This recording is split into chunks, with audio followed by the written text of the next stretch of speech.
जिस तरह से तूफान एक मजबूत पत्थर को हिला नहीं पाता, ठीक उसी तरह से समझदार व्यक्ति अपनी तारीफ या आलोचना से प्रभावित नहीं होते हैं।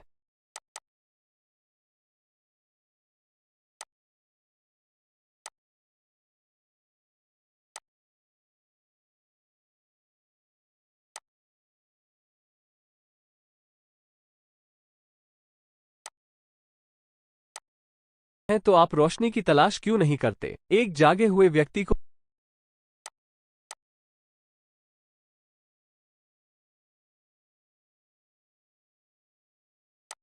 रात बड़ी लंबी लगती है। एक थके हुए व्यक्ति को मंजिल बड़ी दूर नजर आती है। इसी तरह सच्चे धर्म से बेखबर लोगों के लिए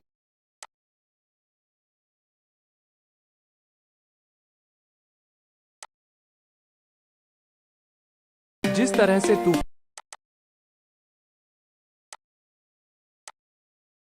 तूफान एक मजबूत पत्थर को हिला नहीं पाता, ठीक उसी तरह से समझदार व्यक्ति अपनी तारीफ या आलोचना से प्रभावित नहीं होते हैं। ईर्ष्या और नफरत की आग में जलते हुए इस संसार में खुशी और हंसी स्थायी नहीं हो सकती। अगर आप अंधेरे में डूबे हैं तो आप रोशनी की तलाश क्यों नहीं करते? एक जागे हुए व्यक्ति को रात बड़ी लंबी लगती है। एक थके हुए व्यक्ति को मंजिल बड़ी दूर नजर आती है। इसी तरह सच्चे धर्म से बेखबर लोगों के लिए जीवन मृत्यु का सिलसिला भी उतना ही लंबा होता है। भूतकाल में मत उलझो।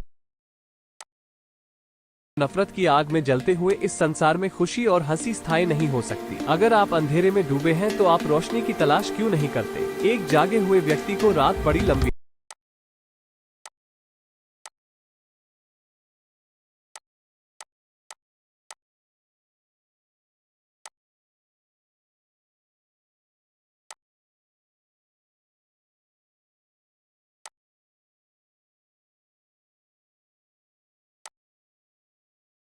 जिस तरह से तूफान एक मजबूत पत्थर को हिला नहीं पाता, ठीक उसी तरह से समझदार व्यक्ति अपनी तारीफ या आलोचना से प्रभावित नहीं होते हैं। ईर्ष्या और नफरत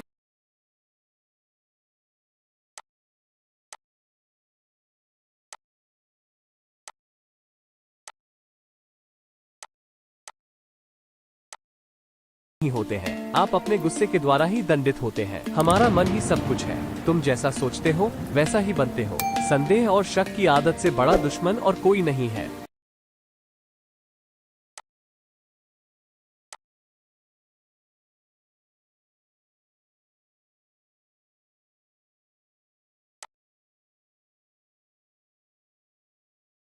जिस तरह से तूफान एक मजबूत पत्थर को हिला नहीं पाता, ठीक उसी तरह से समझदार व्यक्ति अपनी तारीफ या आलोचना से प्रभावित नहीं होते हैं। ईर्ष्या और नफरत की आग में जलते हुए इस संसार में खुशी और हंसी स्थायी नहीं हो सकती। अगर आप अंधेरे में डूबे हैं तो आप रोशनी की तलाश क्यों नहीं करते? एक जागे हुए व्यक्ति को रात बड़ी लंबी लगती है। एक थके हुए व्यक्ति को मंजिल बड़ी दूर नजर आती है। इसी तरह सच्चे धर्म से बेखबर लोगों के लिए जीवन मृत्यु का सिलसिला भी उतना ही लंबा होता है। भूतकाल में मत उलझो। भविष्य के सपने मत देखो। वर्तमान पर ध्यान दो। यही खुशी का रास्ता है। बुराई अवश्य रहना चाहिए, तभी तो अच्छाई इसके ऊपर अपनी पवित्रता साबित कर सकती है। एक मूर्ख किसी समझदार व्यक्ति के साथ रहकर भी अपने पूरे जीवन में सच को उसी तरह से नहीं देख पाता, जिस तरह से एक चम्मच सूप के स्वाद का आनंद नहीं ले पाता है। मौत एक विचलित मन वाले व्यक्ति को उसी तरह से बहा कर ले जाती है, जिस तरह से बाढ़ में एक गाँव के नींद में डूबे हुए लोग बह जाते हैं। आप अपने गुस्से के लिए दंडित नहीं होते हैं। आप अपने गुस्से के द्वारा ही दंडित होते हैं। हमारा मन ही सब कुछ है।